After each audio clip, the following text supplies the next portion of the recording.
मेरे प्यारे विद्यार्थियों, आज की ऑनलाइन क्लास में आप लोगों का हार्दिक अभिनंदन है।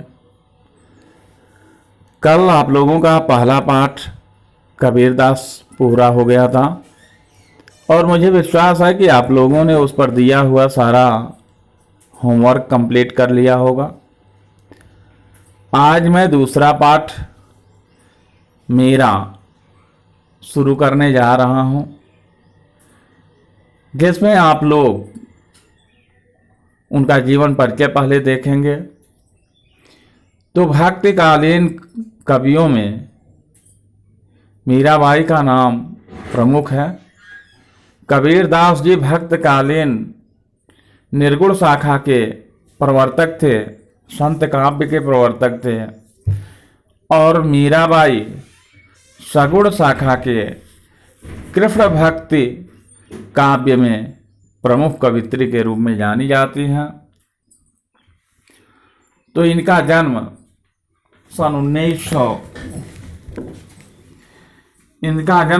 1498 कुड़की गांव, मारवाड़ रियासत, राजस्थान में हुआ था। इनके प्रमुख रचनाएं मीरा पदावली, नरसी जीरो माहेरो, कहीं कहीं नरसी जी का मायरा बोलते हैं, लेकिन ये राजस्थानी में होने के कारण नरसी जीरो माहेरो। मृत्यु सन 1546 में हुई। तो मीराबाई कुल 48 साल तक जीवित रही, लेकिन इस 48 साल की उम्र में ही उन्होंने इतना नाम और यश कमा लिया कि आज 500-600 वर्ष बाद भी हम लोग उन्हें पढ़ रहे हैं, उन्हें याद कर रहे हैं। मीरा सगुण धारा की महत्वपूर्ण भक्त कवित्री थी। वैसे मीरा, कबीर, सूर, तुलसी, इन लोगों का उद्देश्य कवि बनना नहीं था। इन लोगों का उद्देश्य कवि के रूप में पहचान बनाना नहीं था। इन लोगों का उद्देश्य तो मात्र भगवान की भक्ति करना था।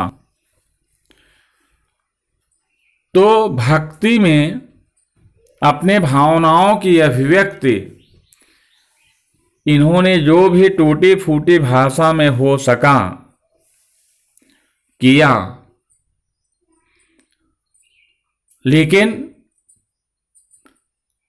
अब उनकी कविताएं इतनी भावपूर्ण और इतनी ज्ञानपूर्ण हो गई कि आने वाले समय में हिंदी साहित्य की प्रमुख साहित्यकारों में, कवियों में इन लोगों की गणना होती है। ये सब नींव की ईंट बन गए। तो मीरा सगुण धारा की महत्वपूर्ण भक्त कवित्री थी। कृष्ण की उपासिका होने के कारण उनकी कविता में सगुण भक्ति मुख्य रूप से मौजूद है। मीराबाई कृष्ण की उपासिका थे, तो सगुण भक्ति मुख्य रूप से मौजूद है, लेकिन निर्गुण भक्ति का प्रभाव भी मिलता है। तो सगुण और निर्गुण कुल मिलाकर के भगवान की भक्ति है। तो कृष्ण की उपासिका थे तो सगुण था ही, लेकिन निर्गुण भाव भी मिलता है। संत कवि रैदास उनके गुरु माने जाते हैं। रैदास संत कवि थे, संत काव्य थे, निर्गुण वाले थे। तो गुरु का प्रभाव तो इनकी कविता में रहेगा ही। बचपन से ही उनके मन में कृष्ण भक्ति की भावना जन्म ले चुके थे, इसलिए वे कृष्ण को ही अपना आराध्य और पति मानती रही। कृष्ण को अपना आराध्य माने भगवान भी मानती रही और पति भी मानती रही। अन्य भक्तकालीन कवियों की तरह मीरा ने भी देश में दूर दूर तक यात्राएं की। चित्तौड़ राजघराने में अनेक कष्ट उठाने के बाद मीरा वापस मेड़ता आ गई। यहां से उन्होंने कृष्ण की लीला भूमि वृंदावन की यात्रा की। जीवन के अंतिम दिनों में वो द्वारका चली गई। माना जाता है कि वहीं रणछोड़ दास की जी की मंदिर की मूर्ति में वे समाहित हो गए। रणछोड़ भगवान श्री कृष्ण का ही मंदिर है, तो कहा जाता है रणछोड़ दास जी की मूर्ति में, विग्रह में ये समाहित हो गई, लीन हो गई।